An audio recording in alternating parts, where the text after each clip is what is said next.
What's up, guys? Welcome back to the London fam and Psych with Jay. I am putting this video on two different pages.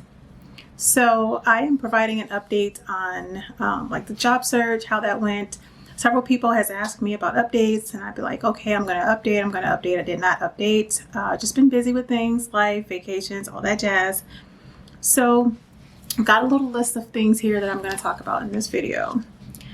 First, I felt so defeated when it came to looking for a job, simply because I graduated from school with two other Psych NP students, and neither one of them has found a job yet. And I took boards a couple months after they took boards, and I felt like, wow, if they haven't found a job, I'm not going to find a job. So I went into feeling defeated and started feeling immediately like, oh, I'm not going to be able to find a job just yet. So that was part of my issue. I had put in 17 applications and just under a month, so like maybe 3.5 weeks. And I got a few phone calls. I got a few emails. Mostly emails were saying that I was not qualified because I did not have 1 year of Psych NP experience. However, I did have 2 or 3 interviews, whether they were on the phone or in person. And I was feeling very discouraged at that point as well. So because at my entity where I work at, I put in 4 different applications for like RN psych jobs, just like regular RN jobs, not NP, thinking, well, let me go ahead and try to get some experience. Maybe they'll hire me there, simply because I'm done with my master's program and I've graduated and got my license and certification. That did not work either. I was turned down by all 4 managers from 2 different locations because I was not qualified. Not sure how I wasn't qualified. I mean, I get it that I don't have a whole full year of Psych RN experience. I totally get that. But to go to school for 2 years full time and do clinicals, I don't know, 600-700 hours of clinicals, I should know something, right? No. So that really frustrated me, just being turned down from the entity that I work at for the 4 positions that I applied to. All within 1 week, they all said no, and no. So finally, I got that last call for an interview, and I was just coming off of working night shift a couple of nights in a row. And I got off that morning. And I was like, hey, you know what? I'm probably going to call this company and tell them that I'm not going to be able to make it. I was nervous. I didn't know what kind of questions they were going to ask. I was looking it up on Google. It was like, oh, they're going to ask you about scenarios and what would you do in this situation? What would you do in that situation? And then there was a bunch of people saying, oh, they're not going to ask clinical things because they expect you to know it because you've passed boards. They're going to ask you other kind of questions. So I wasn't for sure what they were going to ask me.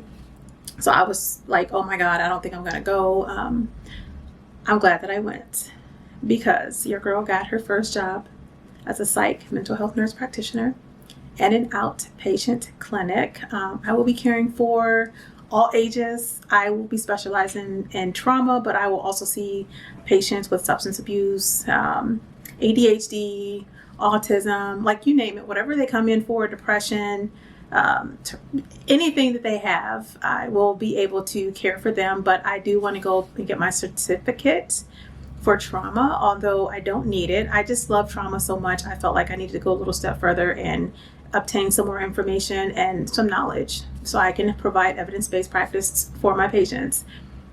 So yeah, it's been a couple weeks, and I think that this is it. Like, I just think that this is the job. So I wanted to just come on here and say, hey, it's someone else's story is not your story. What this may look like for somebody else may not be your story. I'm a firm believer in what God has for me is for me, and there's nothing that anybody can do or say about it because it's for me and it's from God.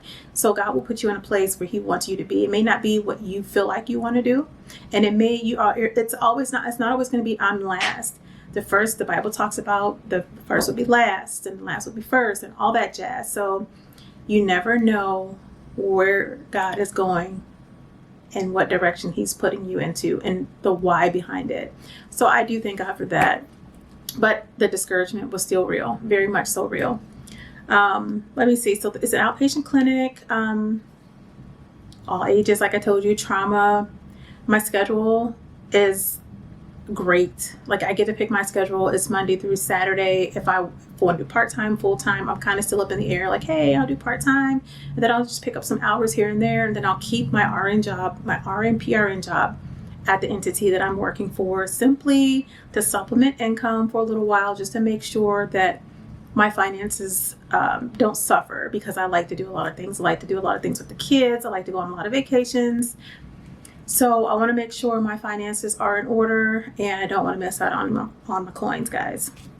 So yeah, that was the gist of it. I mean, I could do like 8 to 4. I can do 4 hours a day. I can do 9 to 6, 9 to 5, whatever I want to do. So I like that. The only hiccup is when the littles go back to school, what am I going to do about school if I decide to do like full 8-hour days? So a full 8-hour day, if I do like 8 to 4:30, that would be okay. But if I do like anything after and getting off at 5:30, like 9 to 5, that's a problem, because childcare closes at 6, and I would run the risk of not being able to pick the kiddos up on time, and without having that extra support system to be able to manage that and help me in the event that I'm not able to, I would run the risk of just causing problems with childcare.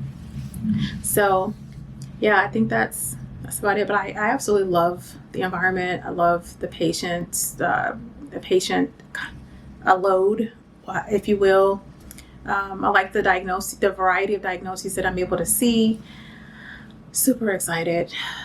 I am like super, super excited. So don't look at someone else's situation, someone else's circumstances, and allow it to affect you and have you down. I was very down in my spirits. I was like, you know what? I'm just not even going to do this for a whole year. I'm not going to worry about this. I'm not putting in one more application.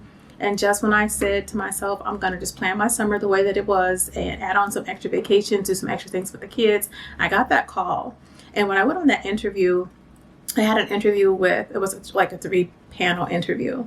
The office manager and then the 2 owners of the place.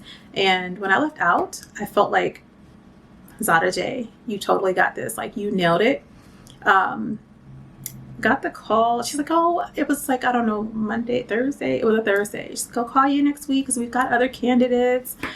And I was like, okay. And that's something you don't want to hear. I was kind of wanting to hear before I left it. You want the job. Well, she called me like the next day, later in the day. So almost business hours was almost over. And I was like, oh my God, like maybe that's what she had to say. But like, I totally knew I nailed it during that interview. Like I knew what I knew. So I was super excited. I took the job, and yeah, the rest is history, guys. I am officially working as a psychiatric mental health nurse practitioner. It feels great. Yeah, so in the next video, I will post more about job details, what to look out for, questions to ask, during the interview process or once you accept the position. There's a lot entailed in being a provider, and I came with like so many questions after I got the job. I had a meeting with them. So all right, guys, I'm out of here. Like and subscribe. I will see you guys in the next video.